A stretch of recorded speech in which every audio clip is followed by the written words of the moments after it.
Biarritzek Nouvelle Vague nazioarteko zinemaren 3. festivala ospatuko du gaurtik igandera arte. Aurtengo edizioan Sofia Coppola zine zuzendaria izango da gonbidatu nagusia.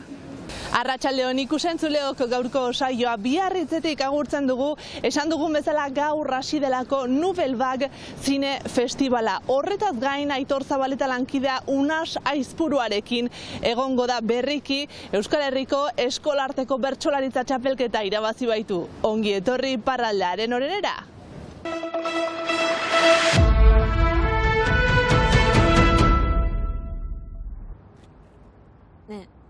なんか見たい。何を Miarritzen dena prest Nouvelle Vague nazioarteko film festivalaren 3. edizioa ospatzeko igande arte. Leian 8 film luze, ausartak, festivalak Miarritzen sustatu nahi baitu parte hartzean, berdintasuna, gazteria eta ingurugiroa zainduz. C'est un travail toute l'année, on fait le tour de tous les festivals du monde. Urte osoko lanaren emaitza da mundu osoko festivalak segitzen dituzte Tokio, Rio, Rotterdam, Berlin, Venezia edo Cannes. Bertan filmak hautatzen dituzte energia duten gazteria erakusten dute planeta osoan. Aste osoan izarrak, gomita bereziak eta ohorezko gomita Sofia Coppola zuzendari amerikarra. Je pense que c'était un rendez-vous qui avait été manqué. Le festival de Cannes devait originellement se passer à Biarritz. Beharrezkoa da gisa hortako hitzordua izatea Canneseko festivalak Miarritzen iragan behar baizuen astapen batean. Olako festivala falta genuen kultura arloan gauza gutiago baita ekainean. Gazteriari keinu argia egiten diote Miarritze adinekoekin lotzen baita maiz. Adimen artifizialak toki nabarmena izanen du solasetan, filmetan ez, oraingoz egileak egiazko irudiak sortu eta landu nahi baitituzte. Nouvelle Vague festivalaren lehen edizioak 8.000 ikusleen bildu zituen, jaz bigarrenak 14.000, aurten zenbat ote, laster jakinen da. Right. As you all know, main concern for your...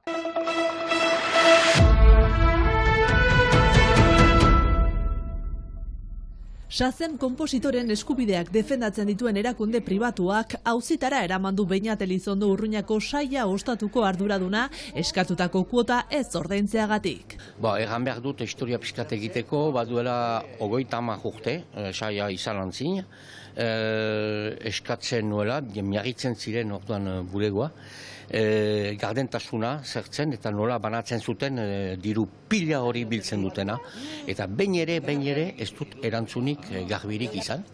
Eta orduan eskatu dutelaik saiari pagatzea eskatzen dutena jende anitzeri eta geru eta gehi hori, orduan pentsatu nuen ez nuela pagatuko hoien erantzune izan arte. Hain zuzen eskatutako dirua urteluzaz ostatuan irratia ezartzeagatik galdegina zaio. Ez dakitzen bat urtean, 300, 400, ez dakit gehiago ere, begiratzen ere, hartzen dutena, pagatzeko. Eta hori ezin da onartu, funtzionamendu hori ezin da onartu.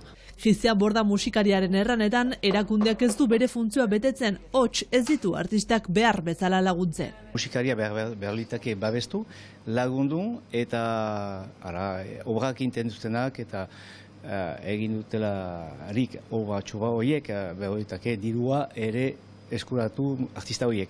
Eta ez da niretzat kasua bat ere eta urrundik.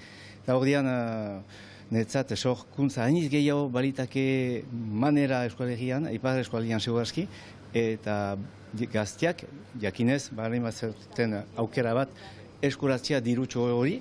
Adibide bezala badut txemplu bat, prentxan agertu eta gero, batek idatzi ninduen, fanfaren, Akitaniako fanfaren lehendakaria, obrak egin dituenak, hemen pausatu dituenak, eta ez duela santima bat ere ukitzen al. Deitzen ditu, ez dakitzak, bez ez du bere lana egiten. Eraso horren aurrean Beñat Elizondok eta Christian Bordak mobilizatzeko deia luzatu dute. Besteak beste erakundearen funtzionamenduari begira gardentasuna eskatzen dutelako. Ez bakarrik euskaldunak, izatean inglesak eta gure eremerutan ibiltzenenak eta horrak itentuzenak eta behar du denak bildu elgar, jakiteko nun nola pasten den eta... Nahi ginuke kolektibo zabal bat egin, artistekin eta ere komertxantekin, festa komitekin, horiek pagatzen baitute diru pila bat, denak elkarrekin, salatzeko, egiten duten manera hori salatzeko eta beste manera batean zeurik hemen Euskal Herrian zabal dezagun obren laguntza eta artisten laguntza egin dezagun hemen. Mugimendua egituratzeko fasean murgilduta daude orain, baina argi utzi dute mobilizatzeko prest daudela musikari eta artisten eskubideak defendatzeko.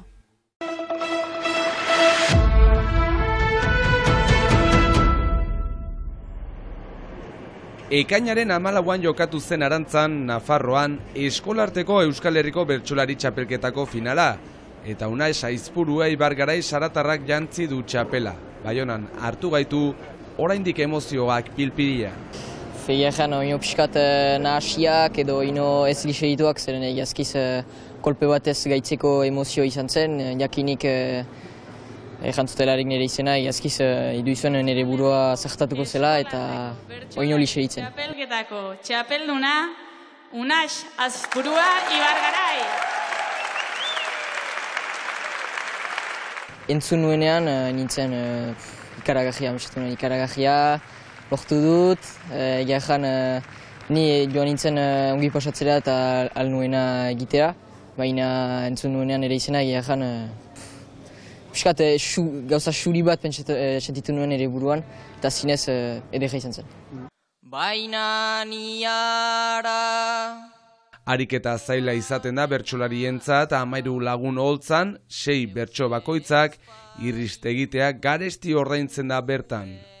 Hori da, azkenean 6 bertso, 6ak ongi kantatzen baituzu eta ez baduzu akatsik egiten, azkenean gauza detaietan jokatzen da txapela azkenean. Eta hor, iazkize azken bertsoetan, nik banituen 4-5 izen buruan eta horietako bat atatzen bazen txapeldun nintzen batea agituko. Azken 2 urteetan Unaixen arreba aira izan da txapeldun eta 2021 batean eskuratu zuen 3.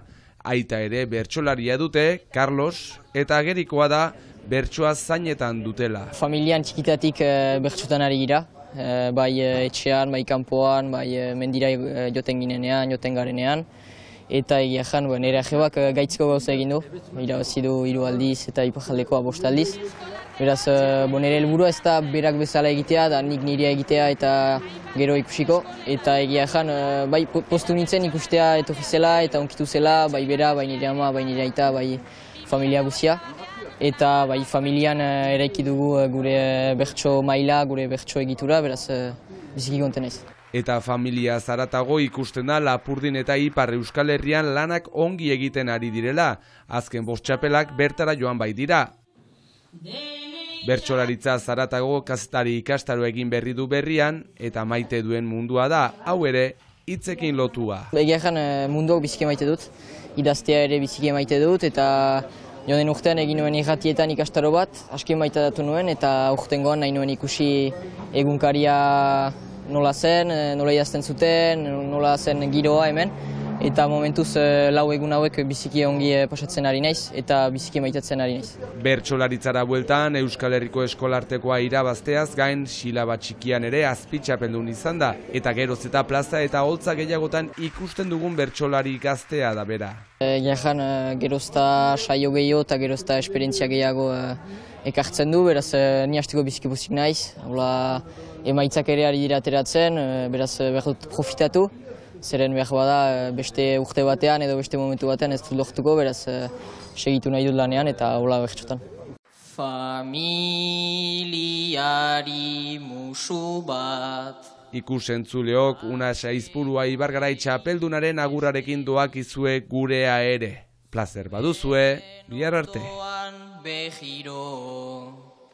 Eroso baina izeseri, besarkada bat lagunei, ta udalekuko eri, momentu zipajaldea, oso fuerte da ageri, gaur dedikazioetan, luzatu nahi dut gehiegi, beraz txapela eskeini, nahi nizuek ezueri, beraz txapela eskeini, nahi nizuek ezueri, hainbeste maite nautenta, maitatzen ditudaneri.